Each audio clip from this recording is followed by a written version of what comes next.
बेंगलोर में आप सबसे मिलके बहुत ही प्रसन्नता हुई है। उसके कारण ये भी है कि बहुत लंबे अरसे से इच्छा थी कि एक बार बेंगलोर जाएं। मिस्टर ऑस्कर फर्नांडिस नहीं रहे दुनिया में, वो भी यहीं से बिलोंग करते थे। चुनाव जो चल रहे हैं कर्नाटका के अंदर, और जो हम लोग सुन रहे हैं, जब भारत जोड़ो यात्रा आई थी राहुल गांधी जी की, तब भी मैं आया था। इतनी करप्ट गवर्नमेंट आज़ादी के बाद में कभी नहीं आई कर्नाटक के अंदर। और आज भी पूरे देश के अंदर आप कहीं चले जाइएगा, करप्शन तो छोटा मोटा सब जगह होता है, पर 40% नाम हो जाए गवर्नमेंट का खुद का, ऐसा ही पहला राज्य है देश के अंदर जहाँ पर ये हालात बने हुए हैं। मैनिफेस्टो ने बनाया है वो झूठ का पुरंदा है, क्योंकि ये खाली वादे करते हैं, वादे निभाते नहीं हैं। वादे कहते यूपी के अंदर, गोवा के अंदर गैस सिलेंडर फ्री देंगे, वहाँ दिए नहीं। अभी मैंने 3 का वादा कर लिया, 2 का वादा वहाँ किया था यूपी में और गोवा के अंदर, पूरी दिवाली दे देंगे हम, गैस सिलेंडर दे देंगे। इनके वादों पर अब कर्नाटक की जनता विश्वास नहीं कर रही है। मेरा खुद का आने का विशेष मकसद ये भी है, हमने जो प्रयोग किए राजस्थान के अंदर, उसकी चर्चा पूरे देश के अंदर है। जो देश में कहीं नहीं है, कुछ काम हमने वो किए हैं जो कि एक उदाहरण बन गए हैं। हम चाहते हैं कि वो हमारे जो काम है उसको पूरे देश में हर राज्य को लागू करना चाहिए। वक्त आ गया है। जैसे ओपीएस है, देश में बहस चली हुई है अभी। ओपीएस कर्मचारियों के लिए एक सिक्योरिटी है लाइफ की, ओल्ड एज के अंदर, जो देना सरकार करते ही बनता है। नंबर 1 जो देश में कहीं नहीं है, 2-3 राज्यों ने किया है।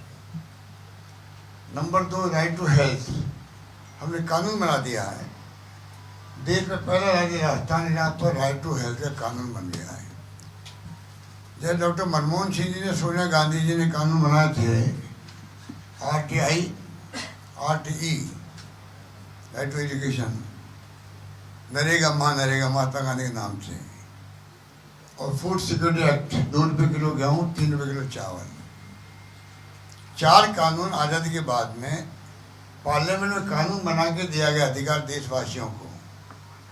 उसी प्रकार से हमारी मांग प्रधानमंत्री से है, एक तो राइट टू हेल्थ लाओ बिल, पूरे देशवासियों को हेल्थ जो है, हेल्थ इतना महंगा हो गया है, इतना कॉस्टली है इलाज करवाना लोगों के लिए। आप खुद अंदाज कर सकते हो कितना कॉस्टली इलाज है। घर बिक जाते लोगों के, ऑर्नामेंट बिक जाते हैं इलाज करवाने के लिए। हमने पूरा फ्री कर दिया, 25 लाख तक का बीमा, 25 लाख तक का बीमा इंश्योरेंस, 10 लाख का दुर्घटना बीमा उसके अंदर, और तमाम महिलाओं को बनाया हमने हेड, हर परिवार के मुखिया को। उसको हम लोग 3 साल के लिए इंटरनेट सेवाएं फ्री, मोबाइल स्मार्टफोन दे रहे हैं राजस्थान के अंदर। 500 रुपये में गैस सिलेंडर दे रहे हैं हम लोग। जो योजना बनाई थी गरीबों के लिए प्रधानमंत्री जी ने, वो सिलेंडर खरीद नहीं पा रहे हैं, उनके लिए हम लोगों ने अभी किया है 500 रुपये गैस सिलेंडर मिलेंगे, 1 महीने में 1 सिलेंडर मिलेगा। बाकी हम लोगों ने बिजली के अंदर भी 100 यूनिट फ्री करी है, किसानों को 2000 यूनिट फ्री करी है। शहरों में जो हम लोगों ने नरेगा की तरह शहरों में योजना शुरू कर दी 125 दिन के लिए।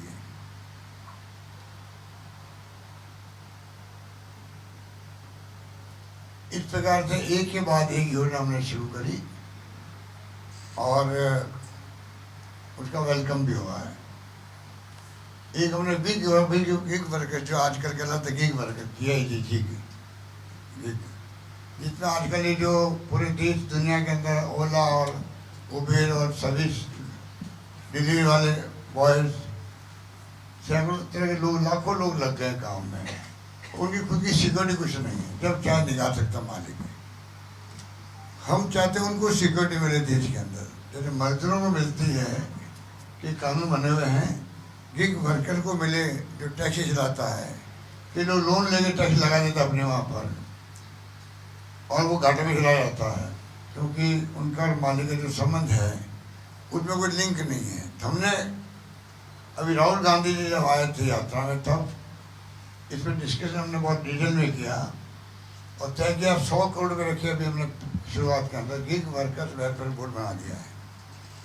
अब हम गिग वर्कर्स के लिए एक्ट बना रहे हैं पार्लियामेंट असेंबली के अंदर, जिससे कि उनके मालिकों को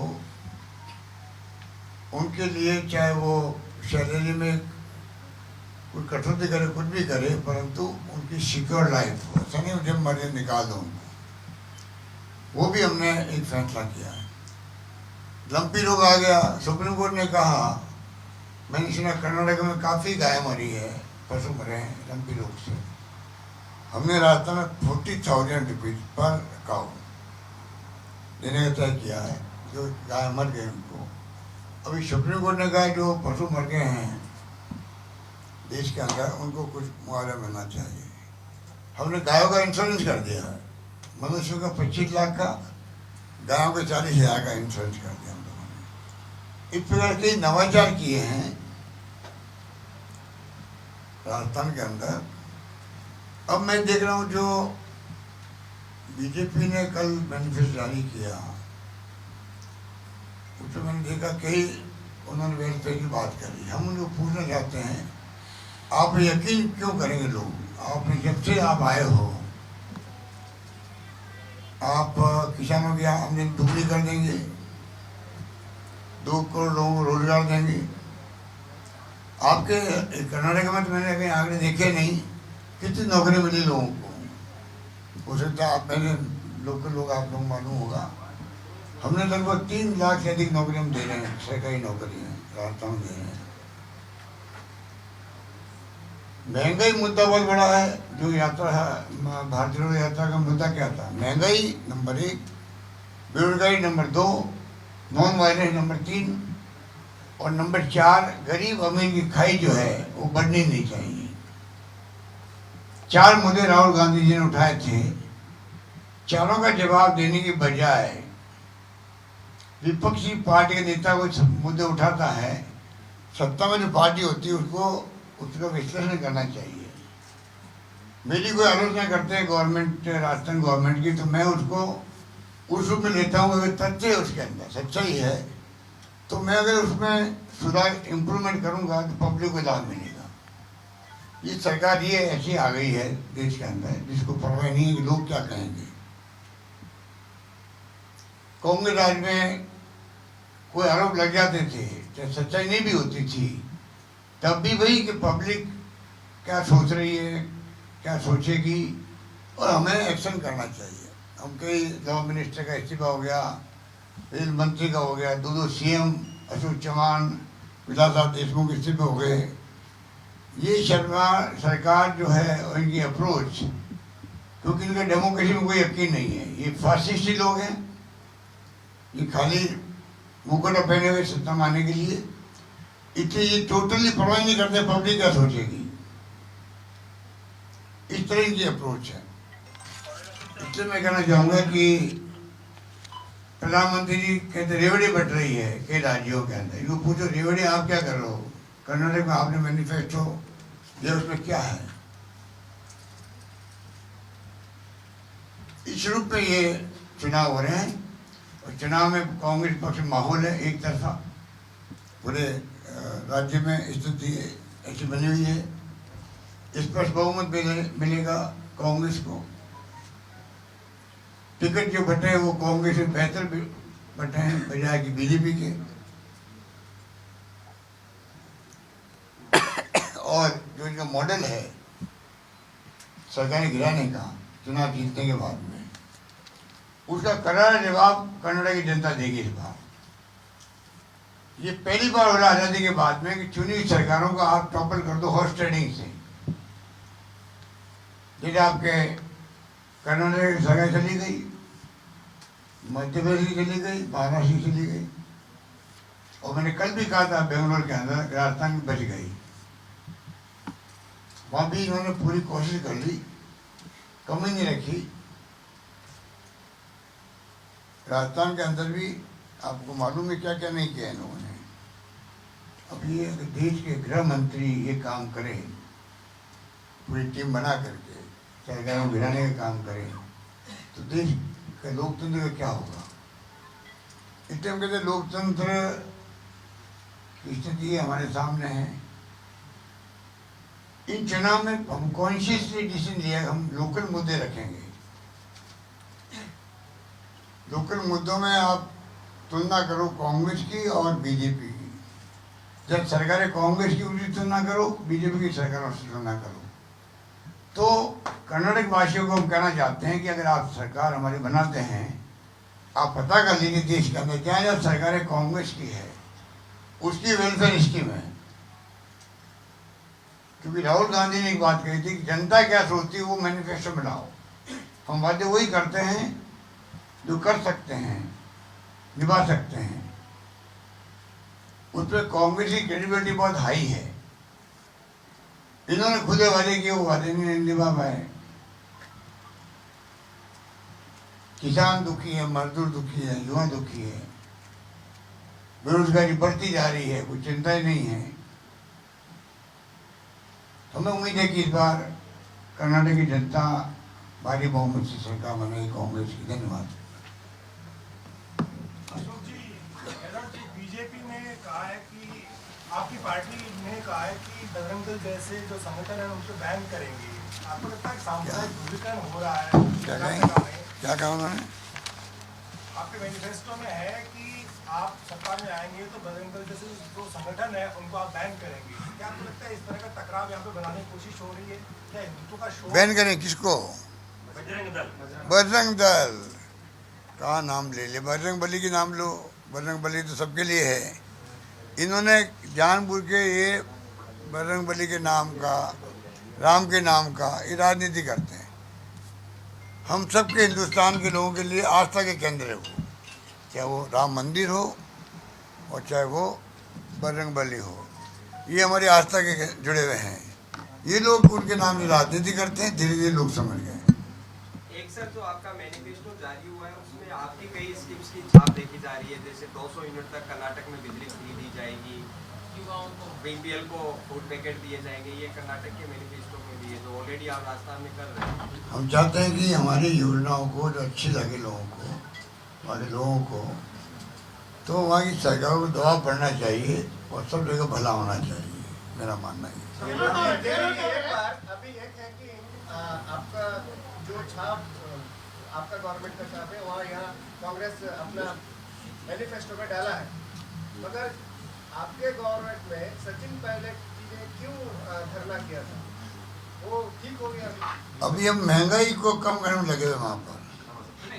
अभी हमारा अभियान जो है, अभी हमारा मुद्दा ये है कि महंगाई कम कैसे हो। 10 सूत्री कार्यक्रम दिए हमने, 10 स्कीम हमारी है। हमारी पूरी सरकार का ध्यान एक पॉइंट पर ही है। महंगाई की मार बहुत भयंकर है। कैंप लग रहे, 3000 कैंप चल रहे हैं वहाँ पर। मैं खुद 12 कैंपों में गया हूँ।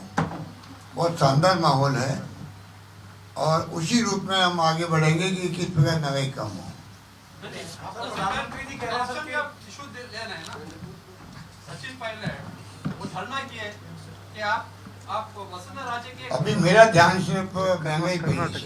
सर प्रधानमंत्री जी कह रहे हैं कि और कर्नाटक की बात करो आप लोग। प्रधानमंत्री जी कह रहे हैं कि व्यक्तिगत हमले हो रहे हैं, कांग्रेस के लोग गाली दे रहे हैं उनको। उन्होंने गालियों की लिस्ट जारी की है प्रधानमंत्री ने। सर प्रधानमंत्री जी को फुर्सत मिल गई गिनने की, और उसमें कई लोग तो वो हैं उनकी गिनती में जो बीजेपी ज्वाइन कर चुके हैं। ಪ್ರಧಾನಮಂತ್ರಿ ಮೋದಿ ಅವರು ಆರೋಪ ಮಾಡ್ತಾ ಇದ್ದಾರೆ, ಬಿಜೆಪಿ ಅವರು ಏನು ಆರೋಪ ಮಾಡ್ತಾ ಇದ್ದಾರೆ ಅಂದ್ರೆ ರಾಜಸ್ಥಾನದಲ್ಲಿ ನೀವೇನು ಭರವಸೆ ಕೊಟ್ಟಿದ್ದೀರಿ ಅದನ್ನ ಈಡೇರಿಸ್ತಿಲ್ಲ ಅಂತ ಬಿಜೆಪಿ ಅವರ ಆರೋಪ. Assurance given in Rajasthan is not fulfilled. The BJP people says जो वादे आपने किए दिया था इन राजस्थान में वो आपने किया नहीं है, वो आरोप लगा। उनको पूछिए कौन सा वादा पूरा नहीं किया हमने। हमें तो गर्व है ये बात कहते हुए, जो वादे हमने किए वो सब निभाए हैं। राजस्थान हिंदुस्तान में वो राज्य होगा एकमात्र जो मैनिफेस्टो जब चुनाव जीत जाते हैं हम लोग, तो मैनिफेस्टो को हम लोग पहली कैबिनेट मीटिंग में रखते हैं। ये मैंने 25 साल पहले जब मैं सीएम बना था, तब से मैंने प्रयोग किया है कि मैनिफेस्टो की वादा करते जनता से, चुनाव जीतने वाले भूल जाते हैं उसको, अधिकांश पार्टी हैं।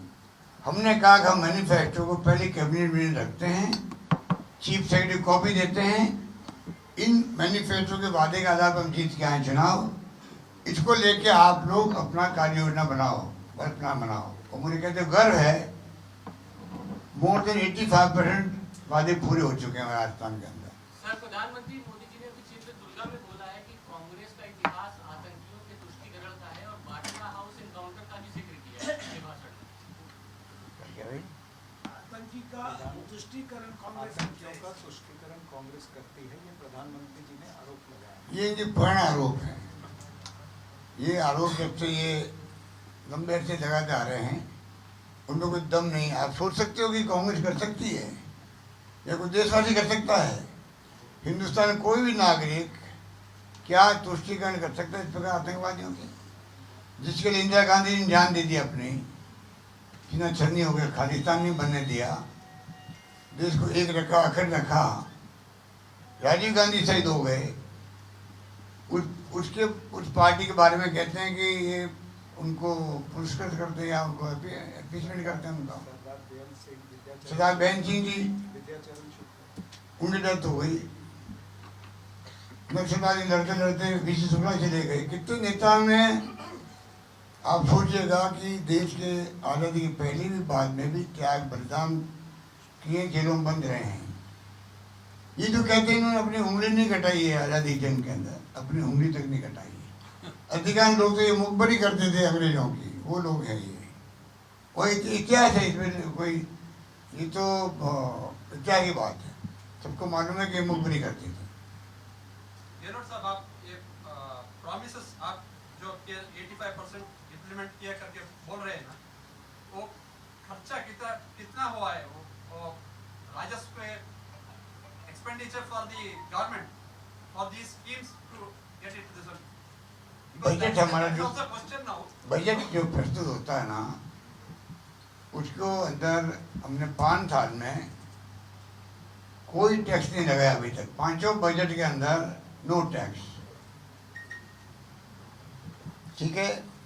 और जो वादे किए वो पूरे इसलिए निभा पाए कि फाइनेंशियल मैनेजमेंट हमारा बेस्ट है।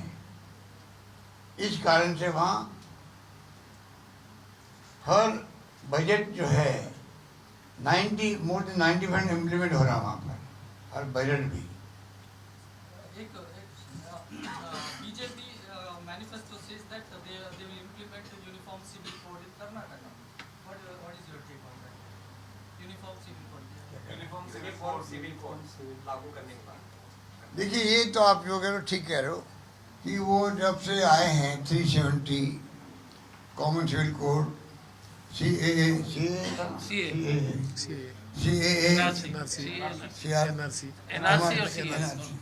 ये तमाम बातें वो कर रहे हैं क्योंकि देश को भ्रमित कर रहे हैं ये लोग। उसी CAA का क्या हुआ, लगातार 3 महीने तक गृह मंत्री अमित शाह जी बोलते गए हम लागू करके रहेंगे इसको, अब नाम ले रहे हैं उसका। ये जो है जिस प्रकार की राजनीति चल पड़ी देश के अंदर, मैं समझता हूँ हम अभी अपने आप को सीमित रखे हुए हैं लोकल मुद्दों पर। हम चाहते हैं कि वो भ्रम फैला रहे हैं जनता में। हम चाहते हैं कि बजाय इसके हम चाहेंगे चुनाव में परफॉर्मेंस, गुड गवर्नेंस कैसी हो राज्यों में, जैसे कि राज्यों में लोगों को उसका लाभ मिले, राज्य विकास करे, राज्य की फाइनेंशियल स्थिति मजबूत हो, उस तक हम सीमित रखना चाहते हैं चुनाव को। वो भावनात्मक मुद्दे से चुनाव जीतना चाहते हैं, उनके लिए गवर्नेंस कुछ नहीं है। उनके लिए क्या उपलब्धि हैं, क्या हमने गवर्नेंस किए, उसके मायने नहीं रखते हैं। वो धर्म के नाम पे, जाति के नाम पे सेंटिमेंट पैदा करके चुनाव जीतना चाहते हैं। हम चाहते हैं कि ठोस जो गवर्नेंस हुई है, स्कीमें बनी है, इम्प्लीमेंट हुई है, उसके आधार पर वो बात करें हमसे।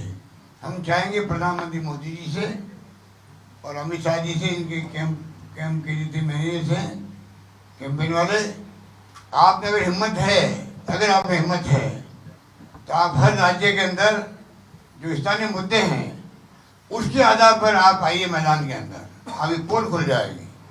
गहलोत जी, इस तरह गहलोत जी, आप गहलोत जी, बात करते हैं विकास की, राज्य विकास की, और एक तरफ पैसा बांटने में लग रहे हैं। आप एक तरफ राज्य विकास की बात कर रहे हैं और एक तरफ से पैसा बांटते आ रहे हैं। नो, देखिए बात सुनिए, मैं एक बात और कह दूँ आपको। एक और मैंने मांग की है प्राइम मिनिस्टर से, right to social security, right to social security का एक्ट बनना चाहिए पार्लियामेंट के अंदर। राइट टू हेल्थ का बने, राइट टू सोशल सिक्योरिटी मिले हर परिवार को देश के अंदर। दुनिया के मुल्कों के अंदर हर परिवार को उनके परिवार चलाने के लिए मिनिमम जो रिक्वायरमेंट होती है वो पैसा मिलता है हर परिवार को, जिनको जरूरत होती है उनको मिलता है। हमारे मुल्क में क्या हो रहा है, हम राज्यों के अंदर क्या करते हैं, 1000, 500, 750 देते हैं उनको, बुजुर्गों को, डिसेबल्ड को या विडोज को। मैं चाहता हूँ नहीं, वो तो ठीक है, उनको खुश कर देते हैं, वो खुश हो ही जाते हैं, इतने बड़े लोग हैं। मैं चाहता हूँ प्रॉपर वे के अंदर एक मजदूर जो है, आज ये बिल्डिंग में हम बैठे हुए हैं, खाली मशीन से नहीं बनी है, मजदूरों से बनी है। मजदूर 55 साल 60 साल के बाद में काम नहीं कर सकता, उनके बेटे पोते भी मालूम नहीं है या है तो इस काम काबिल नहीं है कि उसको ध्यान रख सके। उसका क्या होगा, बूढ़े आदमी का, उसकी वाइफ का क्या होगा।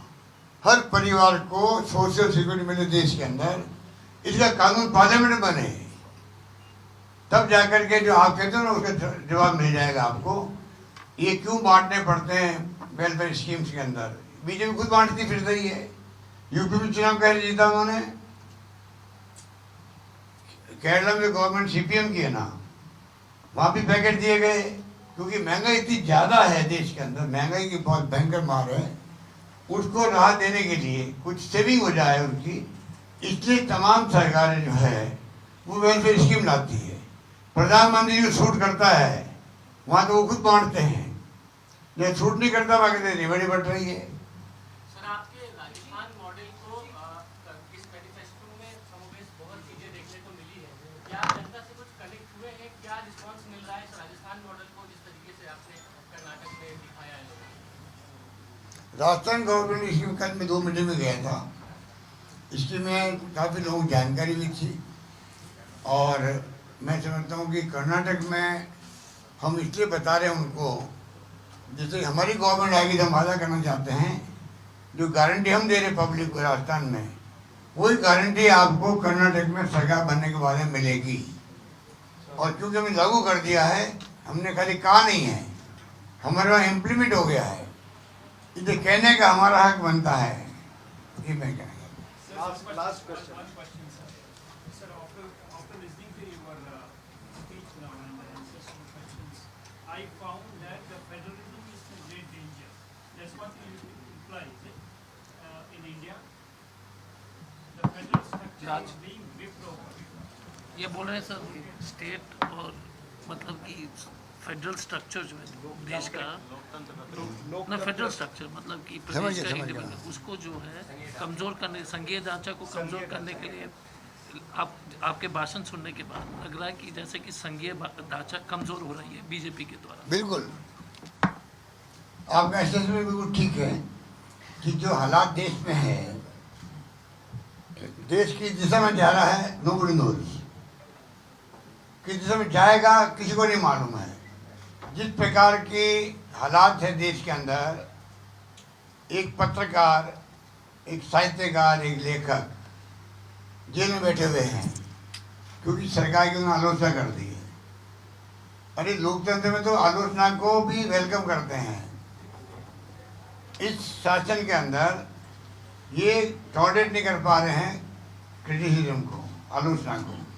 इस कारण तकलीफ हो रही है देश के अंदर कि लोकतंत्र खुद कमज़ोर हो रहा है, संविधान की धज्जियां उड़ रही है।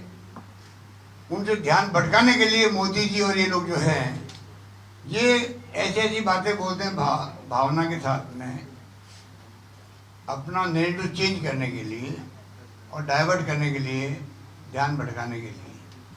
तो जनता धीरे धीरे समझ जाएगी कब तक ये भड़काएंगे, भ्रमित करेंगे लोगों को, लोग समझ जाएंगे।